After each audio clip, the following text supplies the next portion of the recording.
مسجد کے اندر آپ دیکھ لیں، آج رمضان المبارک کو گزرے ہوئے تقریباً چوتھا دن ہے، مسجد کے اندر وہ جو پہلے صفیں ہوتی تھی نا، ایک یا دو صف، مسجد کے اندر نمازیوں کی تعداد اتنی ہو گئی ہے۔ پھر وہ جو ایک رونق تھی، جو ایک بہار تھی، جو رمضان المبارک کے مہینے میں آئی تھی، وہ اب بہار کہاں چلی گئی ہے؟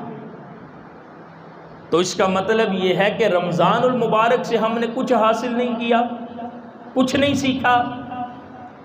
دیکھیں، بلندی پر جانا یہ کمال نہیں، بلندی پر جا کر اس کو برقرار رکھنا یہ کمال ہے۔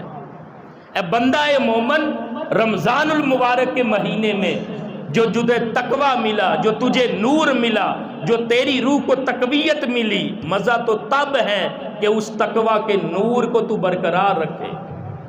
جس طرح رمضان المبارک کے مہینے میں نیک اعمال کرتا رہا ہے، دوسرے مہینوں میں بھی اسی طرح اعمال حسنہ کرتا رہے۔ زیادہ نہ صحیح تو کم از کم 5 وقت کی نماز تو پڑھتا رہے نا، زیادہ نہ صحیح تو کم از کم 1-2 رکوع تو قرآن کا تلاوت کرتا رہے نا، زیادہ نہ صحیح تو کم از کم 1-2 تسبیح تو تاجدار کائنات کی ذات پاک پر درود و سلام کا پڑھتا رہے نا۔ دیکھیں، اگر رمضان المبارک کا مہینہ گزرا، اگر ہم نے نیک اعمال چھوڑ دیے تو علماء کہتے ہیں اس بندے کے جو روزے ہیں وہ قبول نہیں ہوئے،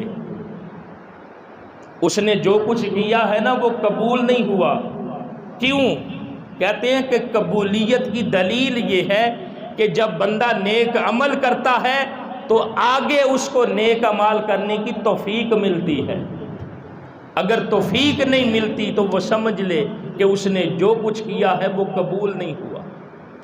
قبولیت اس چیز کی دلیل ہے کہ وہ دوسرے مہینوں میں بھی نیک عمل کرنے والا بنے گا۔